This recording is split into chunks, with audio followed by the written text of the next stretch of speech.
Okay, welcome back to the second part of this video on inflationary gap and deflationary gap. So, in the last video, we did speak about the inflationary gap, and we spoke about the two diagrams. One, the diagram which showed the aggregate expenditure on the y-axis, and the other which showed the aggregate, which showed the price on the y-axis. So we will continue with this with the same, and now we are going to see a situation where the instead of rising, the aggregate demand actually falls. So we are going to work along the same assumption. The assumption that you need to keep in mind is exactly the same, that the economy has reached a situation of full employment. The aggregate demand curve and the short run aggregate supply curve, they both intersect initially at the point of full employment. What does that mean? If the economy is operating at the point of full employment, it implies that if the aggregate demand rises, then we cannot increase the output. So that is a key assumption here.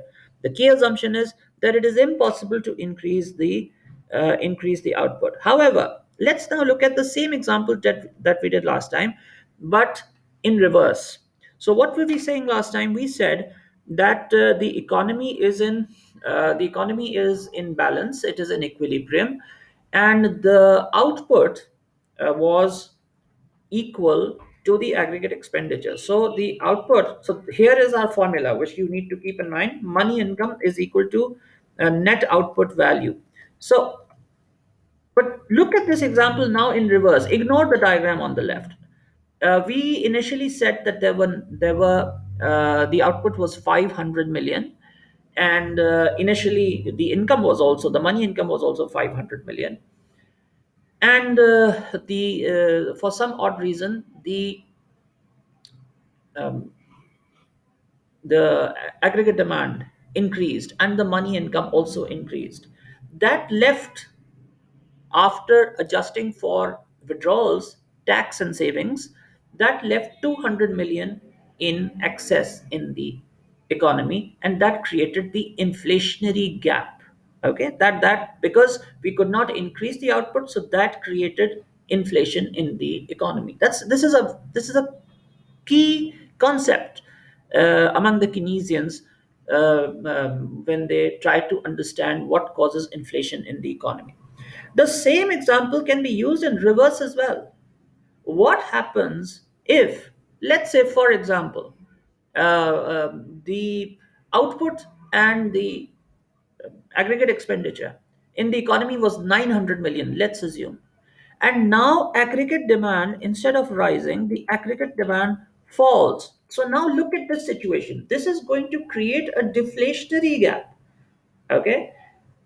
We come back to the same.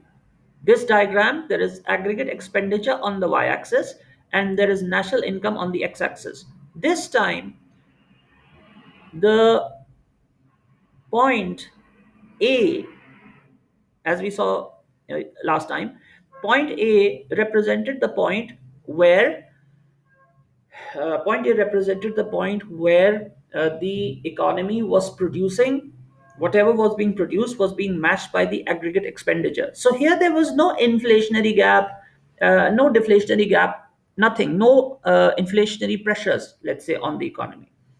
But this point A also represents full employment. All right. Now what happens? Now instead of aggregate demand rising, the aggregate demand falls. Okay, it falls below.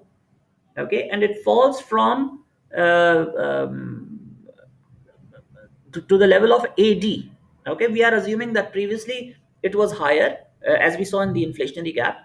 Now it comes to AD. Now when it comes to AD, what happens? There is a difference between the aggregate expenditure and the national output or the national income. Okay, this difference has been created not because of increase in demand but decrease in demand. Okay, now the output is more but the demand is less. There is a There is a disequilibrium, but reverse of what we saw in the inflationary gap. There is now a lesser demand present in the economy for the output that is being produced. So what happens? The result will be the reverse. Instead of inflation, there is going to be deflation. There is going to be a reduction in the there's going to be a reduction in the prices. Okay, but please do keep in mind, this again is not a very good thing. It shows unemployment of resources. The deflationary gap is happening because of resources being unemployed, resources being underused. Okay, therefore we sometimes also call it negative output gap. Okay, we are not producing. What causes this deflationary gap to occur? Several things. As I said, number one is fall in aggregate demand. But this fall in aggregate demand again is a function of various things. You will have to look what's going on. There might be a decrease in your exports. There might be a decrease in investment. There might be a fall in consumer spending. There might be an overall decrease in economic growth. All the factors will combine to lead to a reduction in aggregate demand, and this will create an output gap in the economy too. The economy is not performing to the best of its capacity. Okay, now let's look at the same. By the way, this is also called the recessionary gap. The deflationary gap is also called the recessionary gap. Why? Because this persistent underutilization of resources, this persistent unemployment of resources, what is that going to lead to? It is going to lead to a recession, a drop in national income, a drop in national output, okay, a drop in employment. So all these things are going to put the economy into a recessionary spiral. That's why we also call it the recessionary gap. And when does a recession take place? When the economy is below its full output level. So look at the so what I've done here is I've put the adjustment graphs. These are the adjustment graphs, and for the adjustment graphs, you need to look at the price level on the y-axis rather than the aggregate expenditure level, the price level on the y-axis. So when you put the price level on the y-axis, what happens? The aggregate demand curve now is downward sloping. Once again, here the aggregate demand curve looks upward sloping because we don't have price on the y-axis. We have aggregate expenditure. Don't get confused here. Why is it upward sloping? It is upward sloping because we don't have price. There is a negative relationship between price and quantity, between price and GDP, between price and output. But there's not a negative relationship between aggregate expenditure and national income. So please do keep in mind, it is the same thing. The aggregate demand curve is the same. It's looking upward sloping here because it's being plotted against aggregate expenditure. That is very important to bear in mind. But when we have to show the adjustment, what is going to happen as a result of this deflationary gap? Okay, the deflationary gap is a disequilibrium situation, so it cannot sustain itself. It will have to adjust. Something will have to happen to adjust it. So both adjustments in recession, the recessionary gap as well as the inflationary gap, are depicted here in these two graphs. What happens? Okay, look at the recessionary gap. Okay, initially our supply curve was SRAS1. Okay, it is passing through the long run average supply. Okay, it's intersecting it at this point. Sorry, I haven't labeled it. And initially, the aggregate demand curve also, it's not shown in this diagram, but the aggregate demand curve must also pass through this point. Okay, the aggregate demand curve should pass through this point. But what happens? That does not happen. The aggregate demand curve initially is passing through this point, but the aggregate demand curve, for whatever reasons, falls to 81. It comes here. Now this is a disequilibrium situation. Okay, this is a disequilibrium.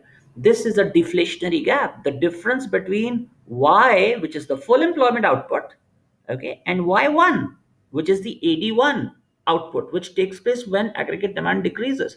This is the deflationary gap. So what is going to happen in order to adjust? what's going to happen is that this SRAS curve will also fall, and it will come and intersect the aggregate demand curve here, so that it passes through the aggregate demand curve also and the long run average supply curve also. So when it cuts it here, the new price will be determined here. And because of this deflationary gap, the prices will fall. Okay, the prices are going to fall, but the adjustment will take place. What is the adjustment? The adjustment is that the aggregate supply will now the curve will now balance itself, move so that it cuts the aggregate demand curve AD1 at the point where it also intersects the LRAS1, the long run curve. That is the adjustment. Then the economy will be in balance once again. In the inflationary gap situation, it's the reverse. Okay, this is the short run average supply curve. It passes through the long run, which is the full employment level at this point. This is where the aggregate demand curve should be. But no, the aggregate demand curve rises to this point. Okay, the aggregate demand curve rises to this point. This creates the difference between full employment and Y1. This is the inflationary gap. But this cannot be, the output cannot be increased. So, in order to wipe out this inflationary gap, what happens? The SRAS curve will move back along this line, and it will come to this point where it cuts both the LRAS curve and the AD1 curve at this point, and this will be the new price. This price will be higher than P1, and there will be inflation in the economy. All right, so this is how the adjustment will take place. Please do keep in mind, whether there's a recessionary gap or an inflationary gap, in order to adjust the short run average supply, the AD curve, and the long run average supply, they will all pass through one point. They will balance each other. Okay, I hope that this is clear. Thank you very much. And in the next videos now, we are going to start with the fiscal policy tools available to the government and how the government can use them. All right. Thank you very much indeed. And stay tuned for more videos. And yes, do not forget to subscribe to this channel because I'll be uploading more videos very, very soon. Okay. Thank you. Take care.